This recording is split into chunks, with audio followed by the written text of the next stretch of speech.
जोंनि गसाइगाव जिल्ला बर' थुनलाइ आफादनि जे 30थि बोसोरारि जथुम्मा बे दिनैनिफ्राय आरम्भ जाबाय। दा जोंहा 22 जानुवारिनिफ्राय 23 जानुवारिसिम साननैनि हाबाफारिजों जागोन। दा सेथि हाबाफारि बायदियै जोंहा दिनैहाय माखासे जोंनि मेन गेट बेखेवनाय आरो गाहाय सायनासालि बेखेवनाय आरो थान्दै हल बेखेवनाय आरो जामुंसालि बेखेवनाय आरो गेलेमुनि बेखेवनाय बेफोर गासिबो जालांजोब्बाय। मानगोनां बेखेवगिरि बिथांमोना जोंनो बेखौ बेखेवनानै होलांबाय। बिनि उनाव दा जोंहा माखासे बादायलायनाय दंबावो।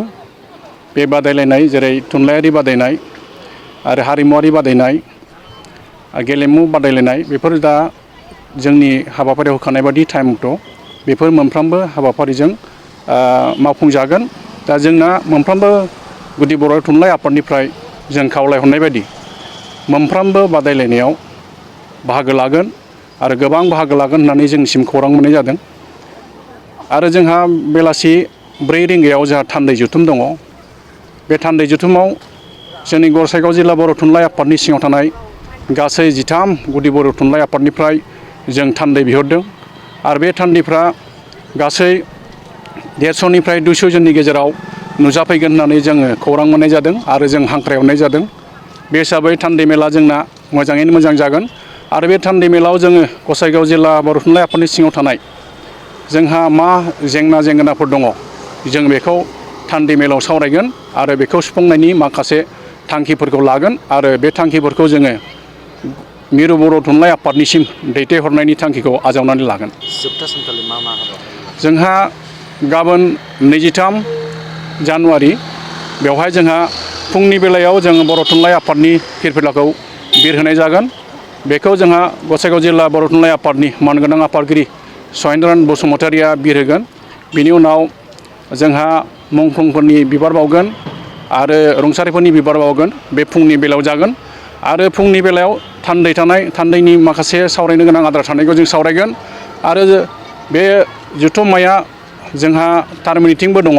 बेनि थाखायनो जों गसाइगाव जिल्ला बर' थुनलाइ आफादनि जायनोखि गोदान आफाद बेखौ जोङो गाबोन फुङाव दानानै लागोन। आरो बे दानानै लानाय जे गोदान आफादा जोंना खुब सम्भब बे बोसोरथामनि थाखाय जागोन आरो जों बेखौ मोजाङै मोजां दाफुंना लागोन। जोंहा बेलासिनि 12 रिंगायाव सानजौफु 12 रिंगायाव जोंहा गेवलां मेल दङ। बे गेवलां मेलाव जोङो गाहाय आलासि हिसाबै जोङो लिंहरनानै मोनदों मिरु बर' थुनलाइ आफादनिनो मानगोनां आफादगिरि मुस्रि तरेन बर' बे सारखौ जों लिंहरदों आरो बिथाङा जोंनो खोथा हरबाय गाबोन बिथाङा बेवहाय नुजाफैगोन। आरो बिनि उनाव जोंहा बिटिआरनि चिफ CM मानगोनां प्रमद बर' सार बिथांखौबो जों हांख्रायदों।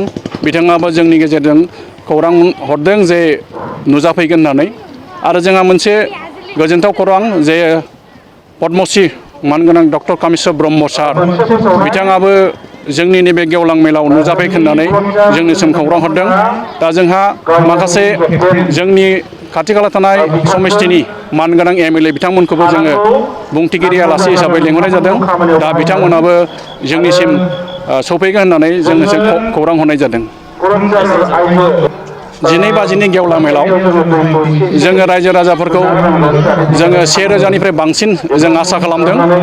आरो नोंथांमोननि चेनेलनि दारै आं बेखौनो खावलायनो सानदों जे बेवहाय थानाय मोनफ्रोमबो गामिनि मानगोनां रायजो राजा आरो फरायसुला फरायसुलि नोंथांमोनखौ आङो खावलायहरो जोंहा गाबोन गेवलां मेला जोबोद मेहेरगोनां जागोन। आरो बे गेवलां मेलनि गेजेरजों जोंनि बर' थुनलाइ आफादनि माखासे मावबोनाय खामानिफोर आरो माखासे मावनो गोनां खामानिफोरखौ नोंथांमोननि सिगाङाव जोंनि बर' थुनलाइ आफादनि मानगोनां आफादगिरिया नोंसोरनो बे खौरांखौ होनाय जागोन।